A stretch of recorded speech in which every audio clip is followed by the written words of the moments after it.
শীতের সকাল 7টা থেকে সন্ধ্যে 6টার মধ্যে সকালে বাসি কাজ প্লাস রান্না প্লাস ছেলে মেয়েকে সামলানো সবটা একা হাতে সামলাই।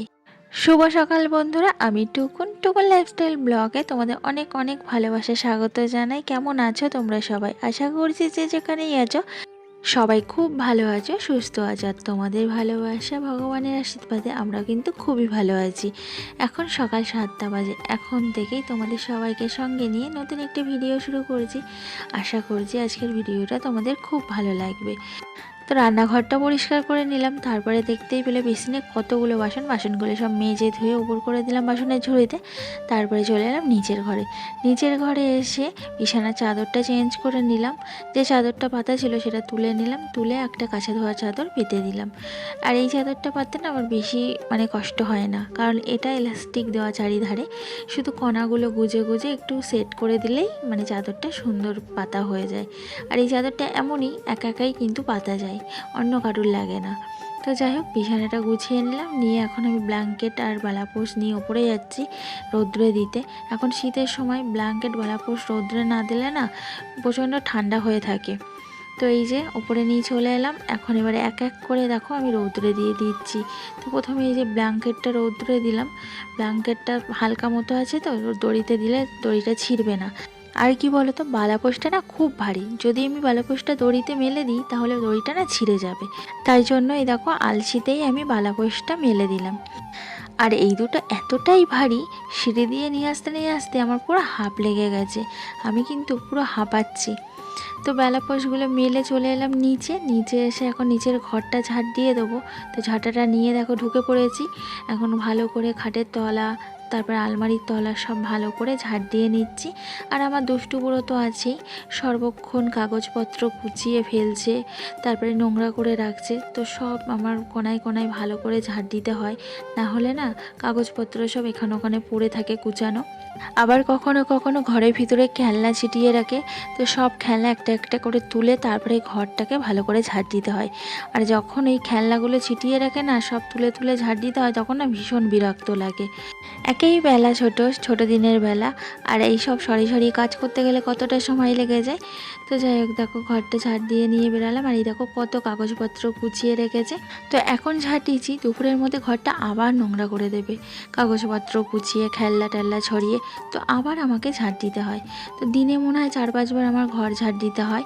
ঘর ঝাড় দিয়ে এই যে দেখো এখন উপরে যাচ্ছি, একদম উপর থেকে সিঁড়িগুলো ঝাড় দিতে দিতে নামছি, একদম পুরো নিচ অবধি ঝাড় দেবো। যতই বেলা ছোট হোক আর যতই কষ্ট হোক, ঘর বাড়ি সব যদি সুন্দর করে গুছিয়ে পরিপাটি করে পরিচ্ছন্ন রাখা যায় তাহলে দেখতে কত সুন্দর লাগে। আমার তো ভীষণ ভালো লাগে। আমার নোংরা জিনিস একদমই পছন্দ হয় না। আমার যতই কষ্ট হোক আমি ঘর বাড়ি যতটা পারি আমি ততটা পরিষ্কার পরিচ্ছন্ন করে রাখার চেষ্টা করি। তো সব সময় পুরোপুরি সম্ভব হয়ে ওঠে না, কারণ একটা ছোট বাচ্চা আছে, সংসারে এত কাজ টাইমের মধ্যে করতে হয়, তাও তার মধ্যে যতটা সম্ভব চেষ্টা করি। আর এই দেখো জল গরম করতে দিলাম, দুইটাকে স্নান করাতে হবে। তো জল তো গরম হতে অনেকটাই সময় লেগে যায়, আধ ঘন্টা মতো তো লেগেই যায়। তো ততক্ষণে আমার ঘরটা পোছা হয়ে যাবে, ওই জন্য ভাবলাম জলটা বসিয়ে দিয়ে আমি ঘরটা পুছে নিই। আর ঘর বারান্দা সিঁড়ি সব পুছতে আমার আধ ঘন্টা মতো সময় তো লেগেই যায়।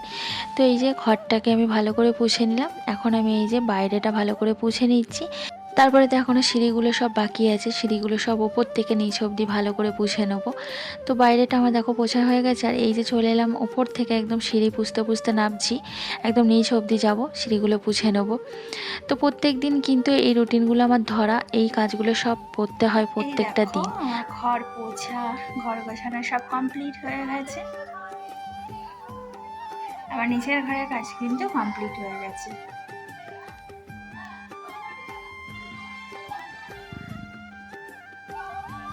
সিঁড়ি সব পোছা কমপ্লিট।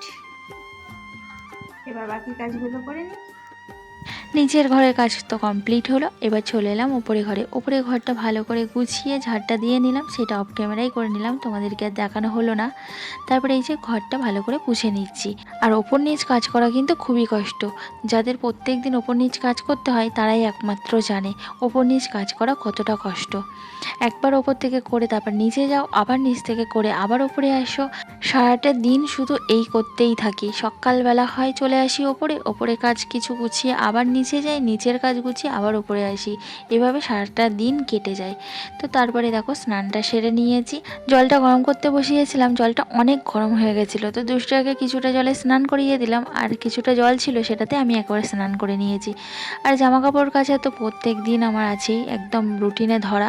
তো কাচা ধোয়া জামা কাপড়গুলো সব রৌদ্রে একে একে মেলে দিলাম, দিয়ে চলে এলাম রান্নাঘরে। আর এখানে দেখো বাঁধাকপির চচ্চড়ি করেছি চিংড়ি মাছ দিয়ে, আর করব এখন হচ্ছে বেগুন আলু বড়ির তরকারি। কদিন আগে যে বড়িগুলো ছাদে দিলাম, ভিডিওতে দেখেছিলে তোমরা, সেই বড়িগুলো দিয়ে আজকে রান্না করব বেগুন আলু বড়ি দিয়ে তরকারি। চলো তাহলে রান্না করতে করতে কিছু মিষ্টি বন্ধুদের নাম নিয়ে নিই।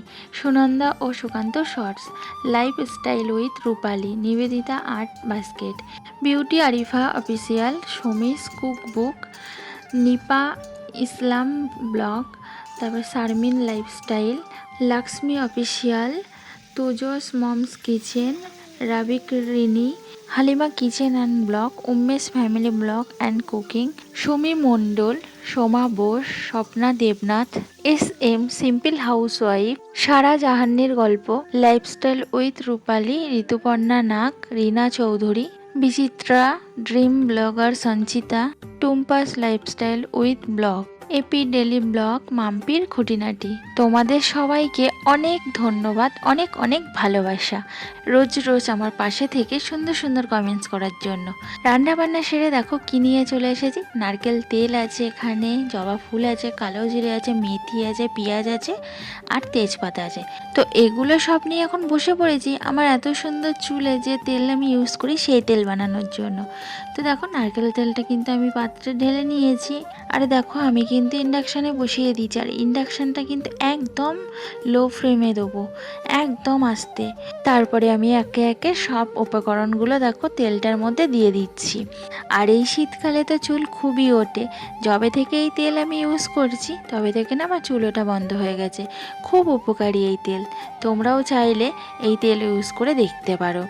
যেমন চুল ওঠা বন্ধ হয়ে যায় তেমন নতুন চুল গজাতে সাহায্য করে। তো যাই হোক দেখো আমি সব উপকরণগুলো কিন্তু দিয়ে দিয়েছি। এবার 5 থেকে 7 মিনিট আমি এটা নাড়াচাড়া করে তেলটা বানিয়ে নেবো, একদম কিন্তু লো ফ্লেমে, জোর দেওয়া যাবে না একদম। তো দেখো নাড়াচাড়া করে করে আমি তেলটাকে কত সুন্দর বানিয়ে নিচ্ছি। অনেক দিন আগে একটা ভিডিওতে এই তেলটা দেখিয়েছিলাম, তো রিনা দি ভাই বলেছিল তেলটা বানানোর একটা ভিডিও করো টুকুন। আর আমার তেলটাও শেষ হয়ে গেছিলো, নতুন করে আবার তেল বানাতে হবে, তাই জন্য ভাবলাম আজকে তেলটা যখন বানাচ্ছি তাহলে ভিডিওটা করে তোমাদের সঙ্গে শেয়ার করে দিই, অনেকেরই উপকারে আসবে। আর তোমরা তো দেখলে কি কি উপকরণ নিলাম। এই তেলটাতে কিন্তু কোনো কেমিক্যাল দেওয়া নেই, একদম হোমমেড বানানো। নারকেল যে তেল হয় তোমরা সেই তেলই নেবে, যে যেটা ইউজ করো, কোকোনাট কিংবা উত্তম, অনেক কিছুই তো আছে নারকেল তেলের, সেই তেলটা নিয়ে আর এই উপকরণগুলো দিয়ে তেলটা বানিয়ে নেবে। এবার দেখো তেলটা আমার কিন্তু বানানো হয়ে গেছে, আমি ইন্ডাকশানটা অফ করে দিয়েছি। এবারে আমি এই তেলটা একটা পাত্রে ছেঁকে নেব ছাঁকনির সাহায্যে। চা ছাঁকার যে ছাঁকনিগুলো হয় সেই ছাঁকনির সাহায্যে দেখো তেলটাকে আমি ছেঁকে নিচ্ছি। তো আমি বলবো যাদের চুলের সমস্যা, চুল ওঠা কিংবা চুল পাতলা হয়ে যাচ্ছে, একদম চুল গজাচ্ছে না নতুন চুল, তাদের বলবো এই তেল ইউজ করো, তোমরা হাতে নাতে ফল পাবে। তো এই দেখো তেলটা আমার ছাঁকা হয়ে গেছে, একটুখানি কালো জিরে আর মেথি পড়ে গেছে তেলের মধ্যে, তো কী আর করা যাবে। যাই হোক এই যে এরকম একটা কাঁচের জারে স্টোর করে রেখে দেবে, সপ্তাহে 3 থেকে 4 বার ইউজ করবে। রাতে শোয়ার আগে তেলটা মেখে চুলটাকে ভালো করে টাইট করে বেঁধে নেবে। সকালবেলায় উঠে স্নান করার সময় চুলটাকে শ্যাম্পু করে ধুয়ে নেবে, আর এতে কিন্তু চুল সুন্দর সিল্কিও হয়। তো এই দেখো তেলটা কিন্তু আমার রেডি হয়ে গেছে, আর আমি সুন্দর একটা কাঁচের জারে স্টোর করে রেখে দিলাম, আমার কিন্তু অনেক দিন যাবে তেলটা। তোমরাও চাইলে কিন্তু ইউজ করে দেখতে পারো। তারপরে একেবারে চলে এলাম সন্ধ্যাবেলা, আর বলো না চাটা বসিয়ে দেখি চিনিটা শেষ হয়ে গেছে। তো এখন চিনির কৌটোটা কেকে কুকে দিচ্ছি। আর কি বলো তো, চাটা মেয়ে বানাচ্ছিল, কাজ তো একটু একটু করে শেখাতেই হবে। তো দুধ চা বসিয়েছে, চাটা এতটাই কম দিয়েছে সাদা হয়ে রয়েছে, লিকারই হয়নি। আমি আবার বললাম আর একটু চা দিতে, তো আবার একটু চা দিয়ে দিল। আর এবারে দেখো কালারটা একদম ঠিকঠাক এসেছে। নতুন করছে তো একটু তো ভুল হবেই, এরম করতে করতেই তো শিখবে রান্নাবান্না। তো যদিও আমি এখনও রান্নাবান্না ওকে শেখায় না, এই ইন্ডাকশান বলে চা করাটা শেখাচ্ছি, গ্যাসে হলে শেখাতাম না। তো যাই হোক দেখো চাটা নিজে করেই নিজেই ছেঁকে নিচ্ছে। এবারে আমরা চা খাওয়া দাওয়া করবো। সন্ধ্যাবেলা একটু চা না খেলে তো হয় না। যাই হোক বন্ধুরা, ভিডিওটা আজকের মতো এখানেই শেষ করছি। যদি ভালো লেগে থাকে লাইক করে দিও আর কমেন্টস করে জানিও কেমন লাগলো তোমাদের। নতুন বন্ধু যারা আমার ভিডিওটা দেখছো, আমার ভিডিওর কোনো অংশে যদি কিছু ভালো লেগে থাকে চ্যানেলটা সাবস্ক্রাইব করে আমার পাশে থাকতে পারো। সবাই সুস্থ থাকবে, ভালো থাকবে। দেখা হচ্ছে কালকে আবার একটা নতুন ভিডিওতে।